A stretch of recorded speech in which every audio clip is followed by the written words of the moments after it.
Welcome to Unapologetically Sensitive, where you can learn, relate, laugh, and maybe even live a bolder, brighter life. I'm your host, Patricia Young, licensed clinical social worker. This is a weekly podcast where we explore the strengths we have because of our sensitivity and some of the challenges it poses as well. The information in this podcast is not a substitute for help from a licensed mental health professional. Hey there, to the creatives, healers, sensitives, deep thinkers. Thanks so much for joining me today. I have the privilege of talking with Allison Puryear today, and we talk about what we need to do when we need to slow down. And she had the experience of getting so involved in loving her business and what she was doing, but she ended up having some major health problems because of it. And so we talk about how she figured out what her values and priorities were and how she was able to slow down. It's a great conversation. And let me tell you a little bit about Allison. Allison Puryear is an LCSW with a nearly diagnosable obsession with business development. She has started practices in 3 different states and wants you to know that building a private practice is shockingly doable when you have a plan and support. She teaches everything you need to know about building a private practice in the Abundance Party, where you can get practice building help for the cost of a copay. You can download a free private practice checklist to make sure you have your ducks in a row. Listen in on consultations and interviews on the Abundance Practice podcast, and hop into the free Facebook group full of over 13,000 other clinicians in private practice. Allison is all about helping you gain the confidence and tools you need to succeed. I really hope you enjoy this interview. If you're enjoying this podcast, please make sure to share it with other people, tell other people, go to iTunes and rate and review. If you look in the show notes, I have instructions and the links on how to write a review on iTunes. It really makes a difference and makes it easier for other people to find this podcast. All right, and on to the show. Hey, Allison, how are you? I'm doing well. How about you? Good. I am so glad to have you here. Thank you for joining me today. Absolutely. I'm glad you asked me. I feel excited to talk to you about this. I think I'm more excited than you are, though. Are we in a contest? I can get competitive. Watch out. Let's have a contest. Do you consider yourself to be a highly sensitive person? I think I'm realizing that I am. It took me 39 years to realize that I am an HSP. Yeah. So I can go into those reasons if that's interesting. Yeah, I'd love to hear about them. Have you taken the test at Elaine Aron's website to see if you are? I haven't, because for so long I was so convinced that I wasn't. But then it's actually been working with like therapists who are highly sensitive, who also work with clients who are highly sensitive, that my ears start to perk up as they describe things. And I'm like, hey, that sounds like the me that people don't know well. So yeah, I think that I have a lot of ways that I have accommodated being sensitive throughout my life that make me look like I'm not sensitive to other people, but I am. Mm-hmm. My guess too is that a number of the folks that you work with that have eating disorders, I don't have anything to substantiate this with having, lived with an eating disorder and gone through treatment and knowing a heck of a lot of people that have eating disorders. I think there's a correlation between having an eating disorder and being a highly sensitive person. I don't think that one causes the other, but I think that there's a correlation there. Yeah, I would definitely agree with that. I think of my clients as kind of the canaries in the coal mine. They're often the first to notice when something is really off in a situation or a relationship. And it ends up being processed through an eating disorder until they have the skills, healed some things to be able to process it in more healthy ways. Well, and if you don't have legitimate ways to, and you don't have a language for talking about what's going on, or it's not allowed, we get overwhelmed and overstimulated, and we use food to self-soothe. So it makes so much sense. It's very adaptive. And I think for many people that have eating disorders, I know that eating disorders can be life-threatening. Here's what I always told myself. Thank goodness I used food and I didn't use drugs and alcohol, because I would have been dead. And with food, it didn't kill me. It created a lot of really yucky things. But for me, thank goodness it wasn't food and alcohol. Right. Yeah. And it's interesting because I think that the combination of being really highly sensitive and also very high achieving amongst folks with eating disorders typically is a dangerous combination because you don't want to appear like you don't have your stuff together. Mm-hmm. And so people don't get help or they don't acknowledge the sensitivity. They just railroad it with more achievement or the food stuff or, yeah. Do you notice that there's a higher compensation for being intellectual if you're struggling with an eating disorder and sensitivity, that's one of the ways that folks cope? Oh, yeah, absolutely. I mean, I think as a defense mechanism, intellectualizing is one of the favorites amongst my client population. It's also my favorite. I would so much rather learn everything there is to know about something that's causing me pain than actually feel the pain. Mm-hmm. Let me read some journal articles or a book or three instead of just being quiet with it. Right, right. So I want to go back to something. For anybody that's curious, if you're listening for the first time and you're curious to know if you are a highly sensitive person, if you go to www. Oh yeah, my husband says don't say the www, so I'm old. Go to hsperson.com and there's a self-test there. If you take the test and you suspect that you're highly sensitive and you don't score in the range for highly sensitive, take the child's test and think back to when you were a child and what people told you about you, because often we end up burying our sensitive traits. But if we go back and check in as we were with a kid, we will test as being highly sensitive. And Dr. Aaron says, even if you don't hit the cutoff and you feel like you're highly sensitive or you just have that sense, there is no HSP police. Everybody's welcome. We own our traits. Mm-hmm. So I'd love to hear a little bit more about why you thought you weren't a highly sensitive person and what makes you think that you are. So it's interesting as you bring up looking back at childhood piece. So I'll kind of answer your question backwards, maybe. My parents were genuinely concerned about me often because I was the kid, that therapist energy where people tell you everything. But, I was a child. I didn't have any skills to actually help. I was often the kid who would be told by peers that they were being molested or that their dad was hitting their mom, or I just seemed to take on a lot of this. I attracted it somehow, like the truth telling. That's a lot to hold for a little kid. Oh my gosh. Going back to 7 years old, I was being told this stuff. So, and obviously didn't know what to do with it and had a great relationship with my parents. So I would tell them and then my poor parents having to figure out what kind of action to take as people who are not in a counseling field or people who didn't know about mandated reporting because they weren't mandated reporters like therapists are and teachers are. They would try to cobble together some sort of solution, but they saw that I was naturally attracting people who would tell me the truth about the hard things in life. And I didn't have any skills to deal with it. And I was, I would just cry. I would just cry every day about pain other people were feeling. So I think that I looked kind of like a depressed kid probably, but it wasn't my own stuff. It was just that empathetic sadness that other people were suffering. So that tips me off that probably there's something there. I think that the reason I didn't think I was probably because I didn't value sensitivity for a really long time. I didn't know you could value it. I'd heard people call other people overly sensitive, things like that throughout my life. And so I didn't see it as a strength in the way that I see it now. And having also struggled with eating disorders and things like that through adolescence and early adulthood, it was just far more important to me to be seen as strong and capable. And I didn't know how to blend sensitive with strong and capable. So I just kind of did my best to shut it down. Yeah. That totally makes sense.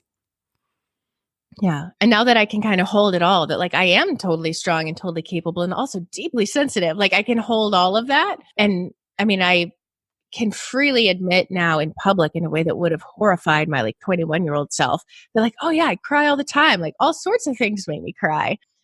And the 21-year-old me would have been like, whatever you do not show vulnerability. So yeah, I like holding it all. It's a lot more real and honest. It is. And my hope is with this podcast that people really start to see what the incredible strengths and gifts that we have as being sensitives, because we just have so much to offer the world. And, nobody wants to be labeled as being sensitive, because culturally, It's not really a prize or a label that most people want to hold, but there is such strength and power in owning our sensitivities. Absolutely. Yeah. Yeah. And I've always thought about myself as like not easy to offend. So I think that for a long time, I thought that sensitivity and being easily offended were the same thing. Mm-hmm. I think that was just a messy, tangled thing that wasn't true that I thought was what being sensitive was, versus like, it's nearly impossible to actually offend me, but I do feel very deeply. Mm-hmm. I'd like to not get offended easily. My husband Yeah. probably wants it even more than I do. Dr. Aaron talks about the 4 kind of defining traits of being a highly sensitive person, and it spells the acronym DOES or DOES. The D is for depth of processing. O is overarousal or overstimulation. E is emotional responsiveness or empathy. And S is sensory sensitivity. I'm not going to go into what those are today, but I just bring those up because Allison is saying, well, I didn't get my feelings hurt, so I must not be as sensitive. But there's all 4 of those aspects are, according to Dr. Aaron, what defines someone who meets the criteria for a highly sensitive person. Mm-hmm. Do you have a term that you would prefer that were used other than highly sensitive person? Oh, no, I'm into it. It's nice and descriptive. How do you feel about being a highly sensitive person? I mean, at this stage in my life, I feel really comfortable with it. And I think that's partly because of folks like you and some of our other colleagues that identify very like loud and proud about being highly sensitive. And I'm like, oh, well, I see a lot of myself reflected in this person. I respect this person. I like this person. So it makes it seem like, oh, that's not a liability at all. That's a strength. So yeah, I feel all right about it. One of the things that I really admire and respect about you is I just see you consistently showing up and telling the truth about what's going on. And when you're struggling, you allow us to see that. And I think that ability to feel comfortable with what our struggles are and to be able to share them and to be transparent, there's so much power in it. And I don't know how to articulate how you go from that place of something's going on and I can't tell anybody because there's shame to when we show up and we tell the truth, how incredibly empowering that is. Yeah.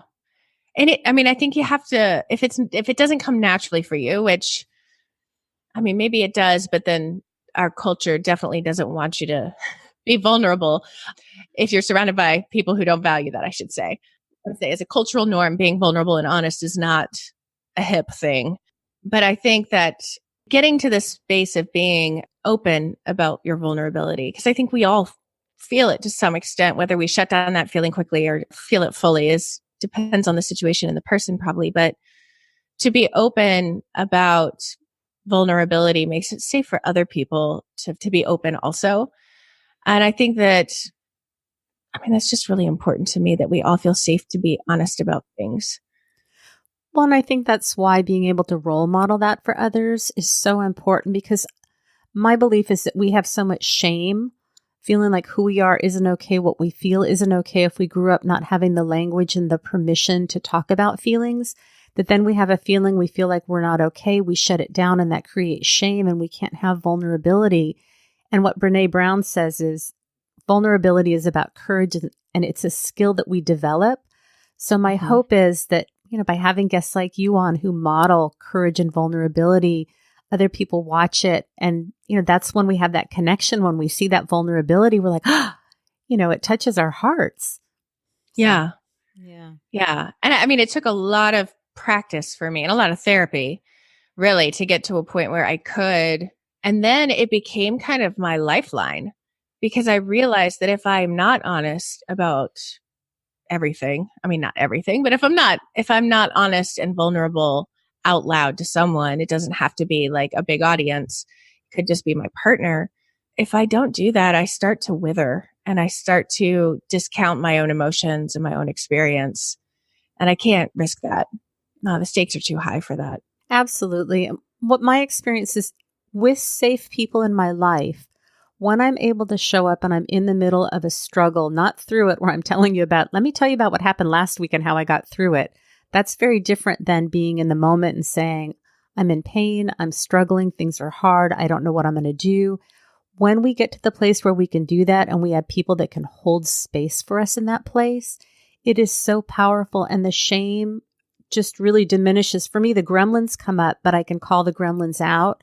And it is so different from that place of sitting in my room and thinking what I should be doing, not doing it, having a shame attack, and then engaging in lots of behavior that just made the shame worse and created so much isolation. Yeah. That isolation piece, it seems to be the thing we're all running from. Like, we don't want to feel isolated, but I think sometimes in order to feel accepted and connected, people think they have to be perfect. And so they don't share their vulnerability and their truth. And it ends up feeling really far more isolating because nobody really knows you. Right. And the beautiful connection comes when we find safe people to show who we are and they accept us and embrace us. And then it starts to heal that shame. It is so incredibly powerful. And how many times have you watched somebody else sharing vulnerably and you don't have that feeling like, ew, my heart is drawn towards them. And like, I just want to give them a virtual hug if it's someone who I'm not in the room with. It's so endearing when people are willing to allow us to see their imperfections. Yeah, absolutely. And I think that's one of the benefits that we have of being therapists too, is that we see that or coax that or encourage that day in and day out in a way that reinforces it for ourselves as well. Right. It's like that thing of we teach what we need to learn. Oh, yeah. That it gives us an opportunity to practice. And you and I had talked about when I was a guest on your podcast about the value of self-disclosure, appropriate self-disclosure. And that really ties into what we're talking about is how we model our imperfections and the things that we struggle with in ways that benefit others, not to spill our dirty laundry in the world. Right. Yeah. We were going to talk today about how do you slow down when you're a Energizer bunny like you are. Yeah, and I see this with a lot of HSPs. I think a lot of people think that folks who are sensitive are always like cozy and slower and like they've got the calm thing down. But in my experience working with a lot of HSPs, it's actually quite the opposite. And it might have to do with how comfortable they are with their sensitivity. I'm not sure. I haven't parsed that out yet. I think for a lot of us, there is this sense of, like maybe we were talking about earlier with folks with eating disorders, and this sense of achievement and being enough can get wrapped into things like achievement or the way other people think about you. And so part of my journey since starting abundance practice building has been realizing that my worth in no way lies in what I create for this community. I was basing way too much of my self-worth on the feedback I was getting. It was great for the ego for a while, but then I just felt like I had to give more and more and more. And I think it really came to a head when I'd started the podcast, and it was 3 times a week. And I also had a blog post every week. And I was also like sometimes doing Facebook Lives and like all this free content, which people were liking and reinforcing, like, oh, we like this. Thanks so much. This is helpful. And I want to be helpful. I kind of was on this treadmill and it kept going faster and faster. And then I was like, why am I running so fast? Like, what's going on here? I ended up getting sick. I ended up developing an autoimmune disease. And then we've had just a lot of hard, heavy stuff. I joke that we're not just sandwich generation. We're like a panini with a press on it. There's just been a lot of hard, heavy stuff with the generation, like our kids and our parents and ourselves in the last year. And I just realized this has got to slow down because I cannot be good to anybody. I just can't. But I still had that drive to create and to help. And ultimately, I think it was rooted in trying to be enough. When I got sick, I just couldn't anymore. I couldn't. It was hard to just function. So that was a good, painful slap in the face. And what I ended up having to do was sit with the anxiety, the feelings of what if people are disappointed that I'm only putting out 1 piece of content now instead of 4? What if people are let down by the shift? Like, what does that actually mean about me?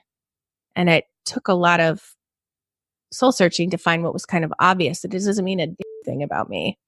It doesn't mean anything about me, what somebody else thinks about me.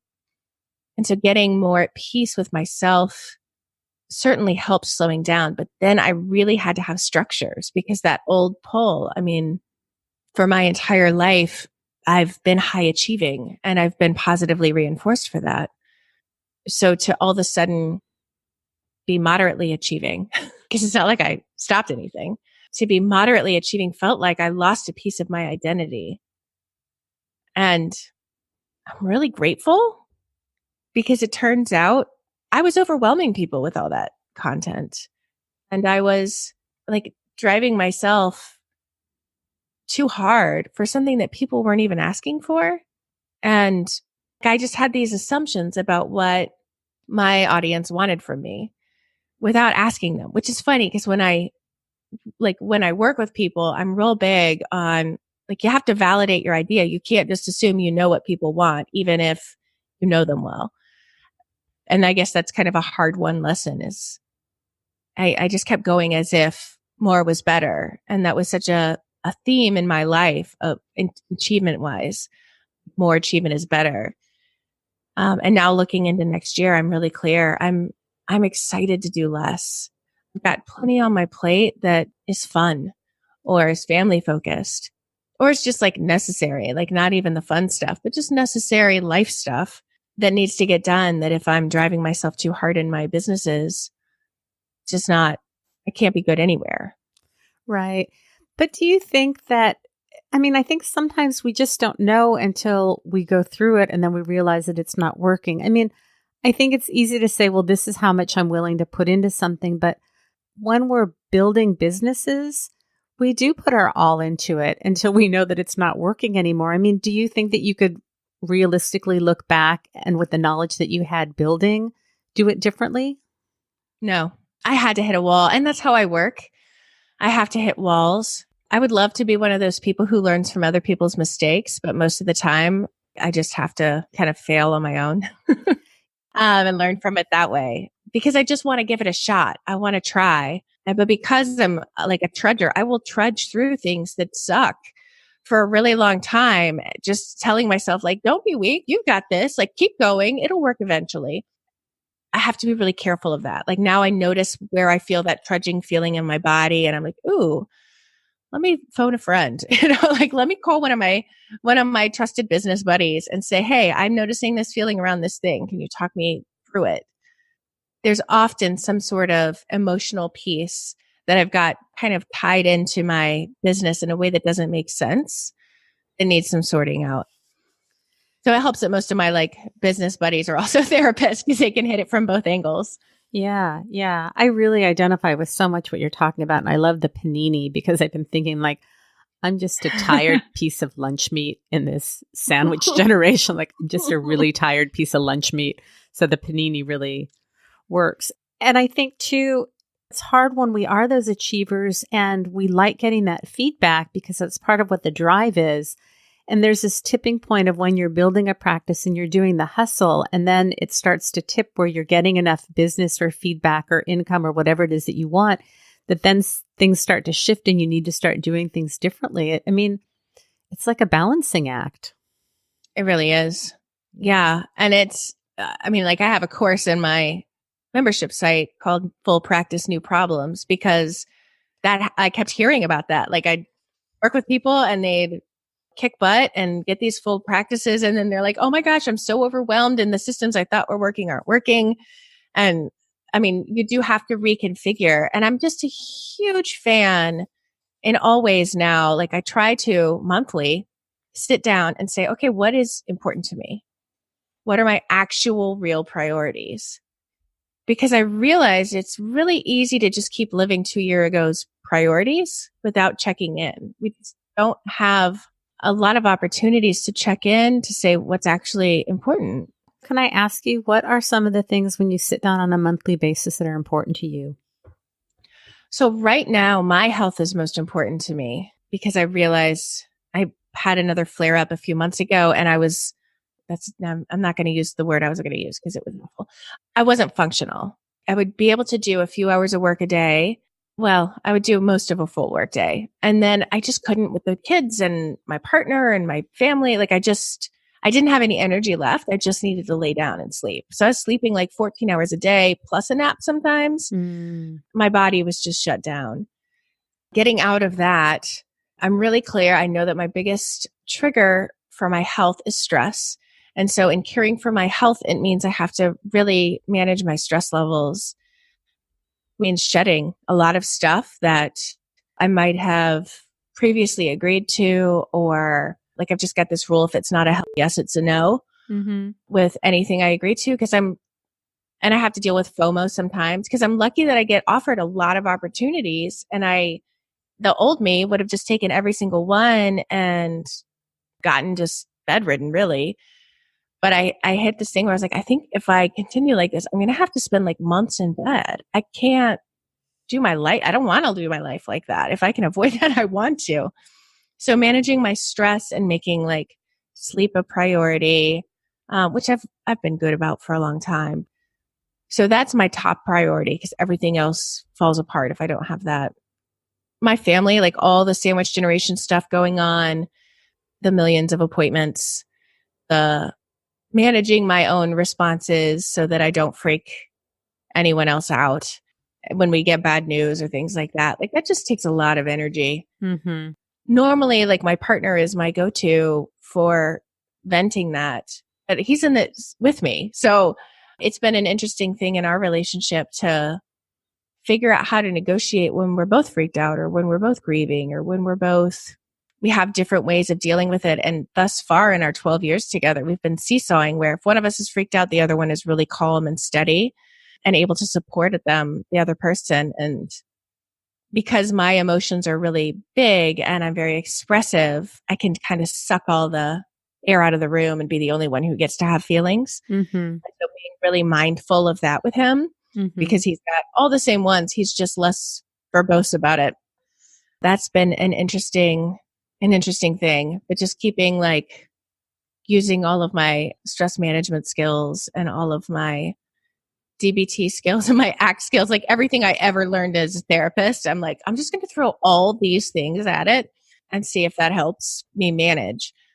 And then there's my third thing is my businesses, because I do love what I do. I've just realized I had kind of a fatal attraction love for it before, and that wasn't healthy. And now I've got more of a calm, abiding love for my business. I've noticed too that I see this more with women. I'm sure it happens with men, but I just happen to see it with women. It's not uncommon for women that have a very big emotional vocabulary and live a very full emotional life and tend to be on the more expressive, I don't know if the word dominant is correct, that it's not uncommon for these women to have partners that have a smaller emotional vocabulary. There might be emotional neglect. The trade-off is that the partner ends up getting to live this full emotional life through their partner, which is very satisfying because they kind of get to reparent themselves through the partner. But often they don't reparent themselves. All the energy goes to the partner who's having all of the feelings. But this is a dynamic that I see pretty regularly. Yeah, it's interesting. So Joel is not in that situation. He's in psychiatry. He's very, very emotionally astute. And he feels his feelings, but I think he has a certain trust in his fortitude that sometimes I don't have that trust in my fortitude. And that's when I'm like, no, I'm really freaking out. So yeah, I mean, I totally see what you're saying there. And I've definitely seen that in some of my clients and friends. And I wasn't implying that your husband had any deficits. Oh, right. I'm just, clarifying. But yeah, I mean, I see that too. I guess I would say I have a big personality. I try not to be obnoxious, but I think people know what to expect from me. I guess I'll say that. Like I'm clear about who I am and I express that. I end up attracting a lot of other friends who have similar traits.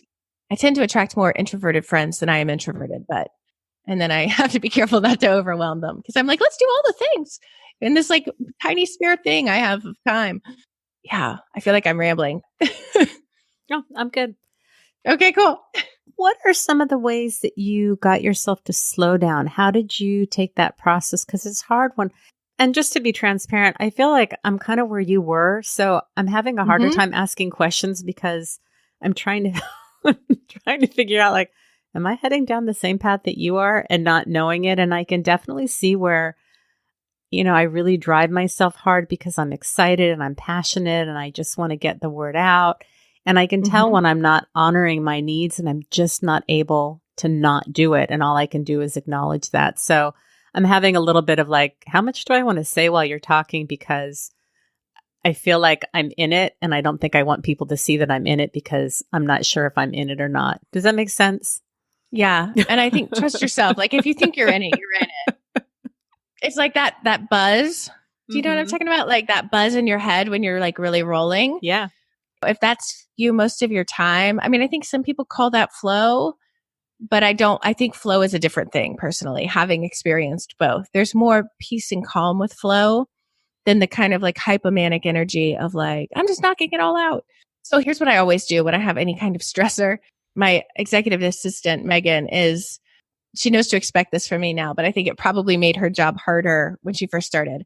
When things are hard, I go straight to my schedule. And I'm like, obviously, I just need to change my schedule in a particular way to make things more efficient and to make things flow better, which is really just an avoidance of the feelings, but is also still really important. So what I've learned to do over time is like feel the feelings and figure out how to finagle my schedule so that everything can get done and I can take care of myself. So the first thing I do is I sit down and I'm like, what is actually important to me? And then I look at like, what are the things what are the things that need to happen to make that happen? If those three things are the most important, what are then the steps to prioritizing them on paper too, not just in my head, but in paper and in action? How does that look? I kind of operationalize it. And then I go to, okay, in my schedule, if you looked at my schedule, would these things look like they were the most important? And if not, how do I tweak that? And I have airtight boundaries with a lot of things. Like I leave my computer at work. I have no apps for work on my phone. And once I leave work every day, I am done. I'm just completely done. I have absolutely I just don't mess with anything, which before I was doing that, but I was thinking about work constantly. And I think that that's a piece where I thought that I was not working so much. And it took my husband pointing it out to me. He's like, yeah, I mean, you're not typing on your computer right now, but you've started the last 3 sentences with me about business instead of anything else in life. So I know that, no, you're not technically working, but you are in your head. And that was kind of a wake up call for me because I realized like my kids would be talking to me and I didn't even hear it. I was thinking about like a sales funnel or like what piece of content would be most valuable for people. And that's not what I'm here to parent like. Like I feel like I could be a much better parent. So I've got these airtight things. And now when I start to think about work stuff during my off work time, I will either catch it and like think about something pleasant, think about a hobby, engage one of my kids in a conversation, make a joke with Joel. Like I will immediately try to redirect myself because I could spend an hour in my head thinking about work stuff. I enjoy it. I enjoy the challenge. I enjoy the strategizing. I enjoy what I actually do, but it has its time and its place. And I was not honoring the right time and place before.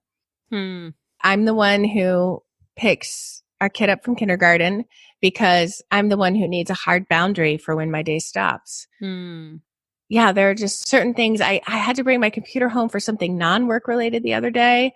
Instead of my usual morning meditation and stretching or yoga, I was like, oh, well, I'm not going to be in the office today, so I may as well knock out all my emails. And so instead of doing this like affirming thing that helps me in the mornings, I got on my computer and I was like, this is why I leave this thing at work, because I felt that buzz and I was like, oh, nobody's awake and the Christmas tree is lit and I'm just sitting here by Christmas tree light hacking away at emails and this is so fun. But it was the wrong buzzing in my head and needed to be more of a like, where's your breath? Can you feel your feet? Let's get this day started in a grounded way.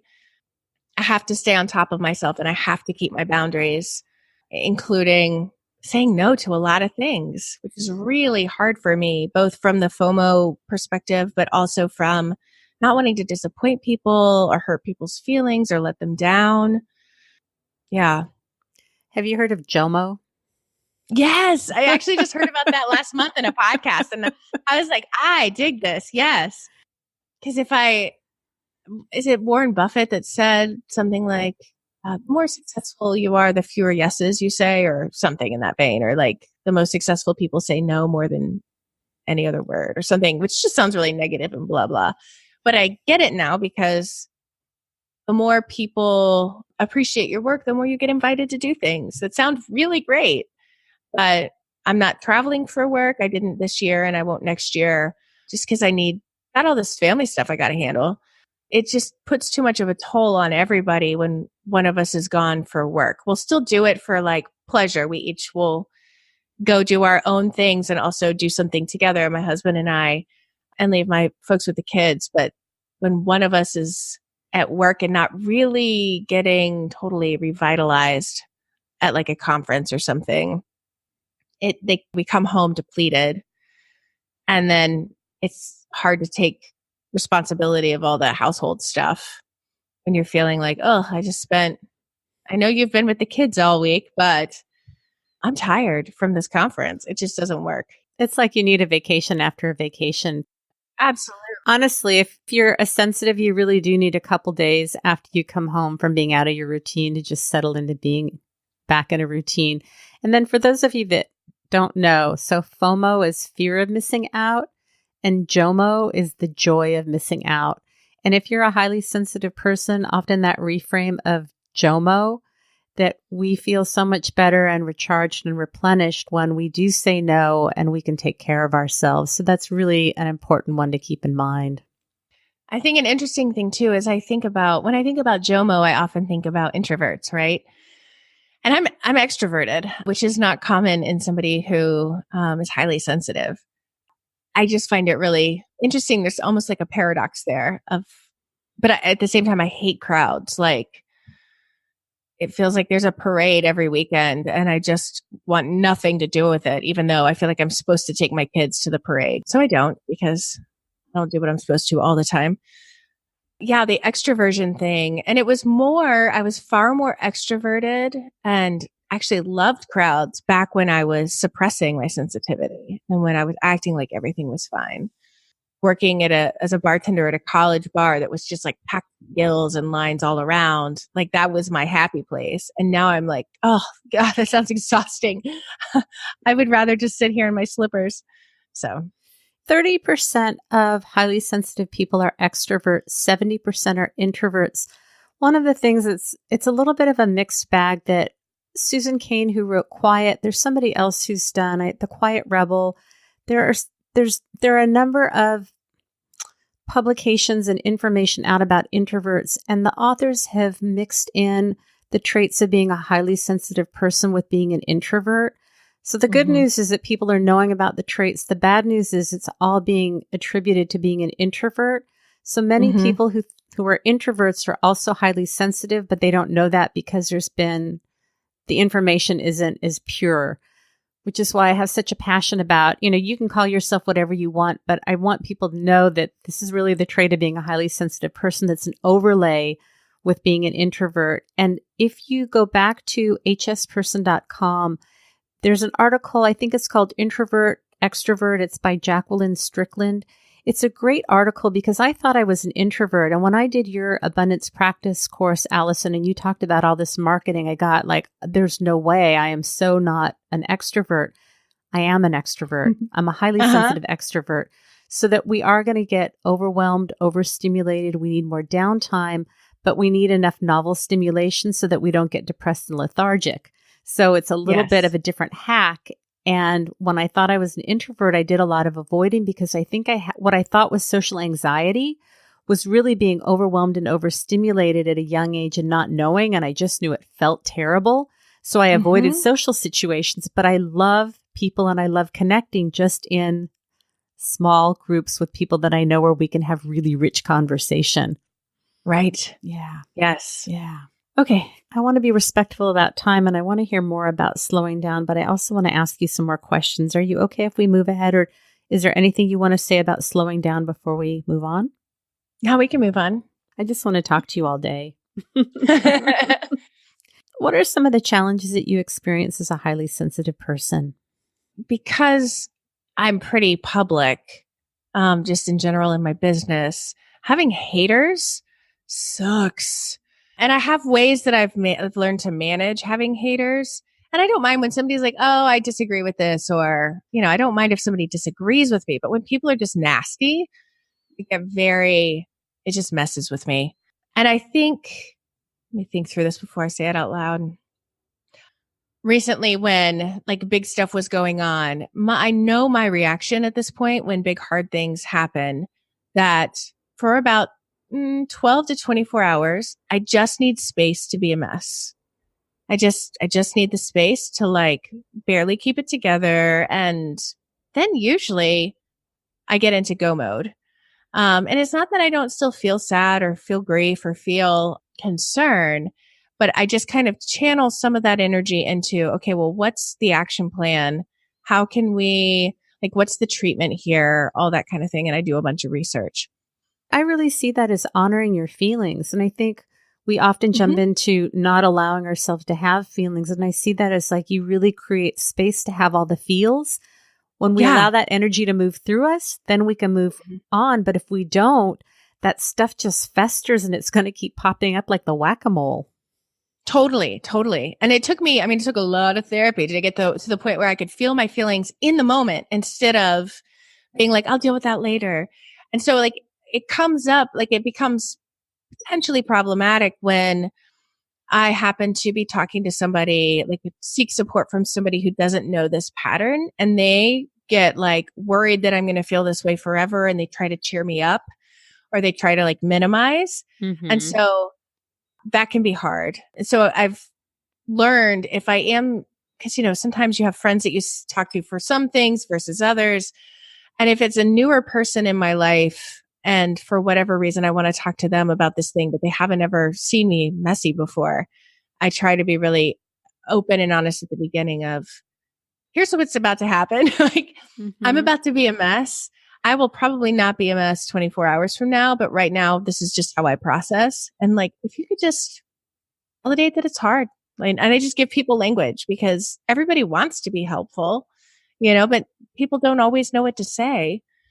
So that's been tricky as a highly sensitive person.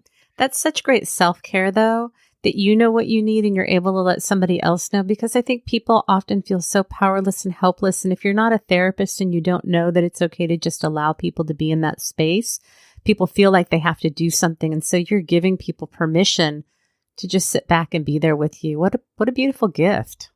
Yeah. I feel like it's something I learned to do. It definitely didn't seem like a natural thing at first, but now it just feels totally natural. Why not set everybody up for success? What do you do for play? I'm still working on that. I think people think that I'm a very playful person, and I think I'm like a bantery person, but I'm not so good at actually playing, because work feels like it's been the thing for so much of my life. I like to do crafty things. And I love to read, and not for hours on end, but for a little while. I like to do whatever my kids are playing. I just find that I hit a limit with reading the same story 50 times or playing with blocks. But I like to do some of those things, and I like to chase them around. There's something about chasing. I don't know why. It just brings something out in me that is so silly and like young that I like a lot. I wonder if it's the inhibition. Maybe. Yeah. I mean, we're all like squealing and like running around the house, and it just feels really free. What I'm finding, and I ask this because I also struggle with play, but what I'm finding is we have ways of playing that often just don't look like what we consider play. And it seems like because we get such satisfaction when our brains are engaged, whether it's thinking or planning or things like that those are very satisfying and stimulating. But then there's this place where we struggle with being very inhibited. And so finding ways where we can be uninhibited and cut loose seems to also be incredibly satisfying. This is my anecdotal observation, not research based, because I'm not a researcher. Absolutely. Yeah. I see that too. Yeah. I had a really hard time with play with my kids. Like I could sing to them, I could read to them, structured things in games, but the actual like pretend play was really hard for me. Yeah. My oldest daughter is the queen of pretend play, and she's great at like storytelling. And she's 5. So she'll be like, all right, here's the story. And you're going to say this and I'm going to say this. She'll talk for like 2 minutes and then she'll be like, okay, go. And I'm like, I forgot my lines. I don't know. At least she's telling you what you're supposed to. This is how you play, Mom. Yeah. Yeah. And if I go off script, she's like, this is not how we do this. And I'm like, holy cow. Sorry about that. So you have a producer on your hands, huh? Totally. Yeah. Yeah. What are some of your superpowers being an HSP? I can understand how other people would feel about something really easily. The empathy. Yeah. I mean, and it's great in a number of ways. It's great from like, obviously as a therapist, it's super helpful. As a partner and a daughter and a friend and a mom, it's really helpful. It's also really great for marketing because I get it. I get the struggles and I can speak to those struggles in a way that have people know that I understand that. So it's also kind of like a secret gift there. And I love marketing. I love marketing. I know you love marketing. Because I really do just think of it as like a gift of helping people find you. So yeah, so I like that it helps there too. Yeah, we make great friends and partners and workers because of that awareness that we have. And I think we're so conscientious and loyal that we're great people to have in your life. Yeah, absolutely. And that loyalty piece that you mentioned, that's definitely, when it comes to hairdressers in the past, I've been loyal to a fault, but otherwise I've been like appropriate, like very deeply loyal to everybody that I've had any sort of commitment with. And it feels nice to like not waver on that because I know a lot of people who have wavered in commitment. And I'm just grateful that that's just not an issue for me. Yeah. Any other superpowers you want to mention? I can't think of any. Okay.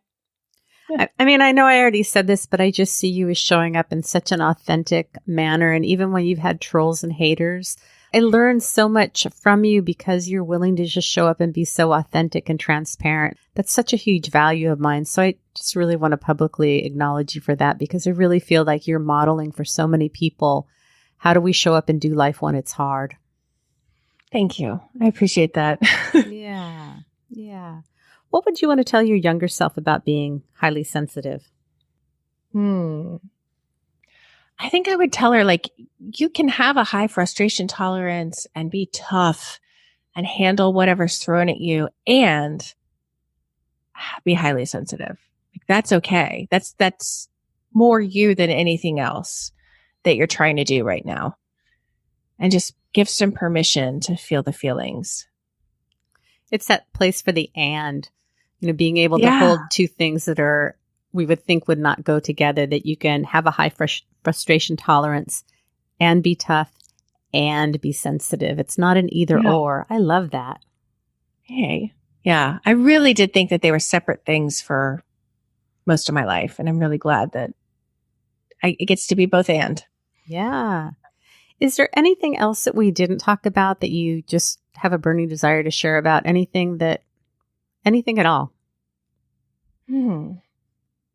I think just that I'm really glad you're doing this podcast. Really. Because I think that we need more people understanding their sensitivity and honoring it and seeing it as a strength instead of a liability. I feel like we need a real movement towards that. So I just wanted to appreciate you. Thank you. That makes, I have chills when you said that. My eyes feel a little watery. So yay. Thank you very much for that.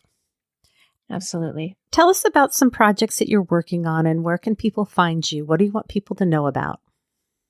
Yeah. So I help therapists build private practices. And that is, I honestly believe, what I was meant to do on this earth as work. And so I have the Abundance Party, which is an affordable It's the cost of a copay every month. Membership site where you have access to all the courses, trainings. There's a chance for a one-on-one with me every month. There's a really great community of people who are really helping one another from an informed place. And that's just like, I just love that crew. And then for people who want more support, I have the Inner Circle, which includes the party, but also has a one-on-one with Lindsay Melka and 6 months of weekly meetings with me as a group. So yeah, that's also a really powerful group of people. So those are the things on my horizon. And the Abundance Party, I'm part of that group, and it's a great place for resources. And I took Allison's Abundance Builders course before she had the Inner Circle. And if you are building a practice, it's great resources, great support. Thank you. Yeah. Yay. Where can people find you? They can find me over at abundancepracticebuilding.com. Okay. And I'll put that in the show notes as well. Is there anything else before we go? I think that's it. Thanks so much for having me. Thank you so much for being here today. I also wanted to mention, are you okay with me mentioning Lauren's podcast? Yeah, absolutely. Okay. All right. I think what I'm going to do is ask you to share about it. Are you okay with that? Yeah, that's fine. Okay. So, Allison, can you tell the listeners about the podcast that you were on, Lauren Selfridge's podcast, This Is Not What I Ordered? Yeah. So Lauren has this amazing podcast called This Is Not What I Ordered. It's all people with chronic health concerns or health challenges. And so I was on that podcast, I guess it was a couple months ago. And I don't know what number it is, but if you have chronic health conditions or you love someone who does, it's a really amazing podcast to listen to. It is. And I'll put it in the show notes. And if I can actually get my stuff together and remember, I'll even put a link to this specific episode. Lauren's mission is talking about full-hearted living with chronic illness. And if you like in-depth conversations, you don't even have to have a chronic illness. And Lauren was a guest on episode 2 if you want to hear a little bit more about Lauren. All right. Allison, thank you so much for being with us today. I am so happy we had this conversation. Thank you for making time to be here. Absolutely. Thanks for having me. All right. Have a great day. You too. Bye-bye. Thank you so much for being here today. I'm so grateful you took the time to listen. If you live in California and you're interested in working with me, hop on over to my website, patriciayounglcsw.com. Remember, sensitivity is nothing to apologize for. It's our superpower. Have a blessed day.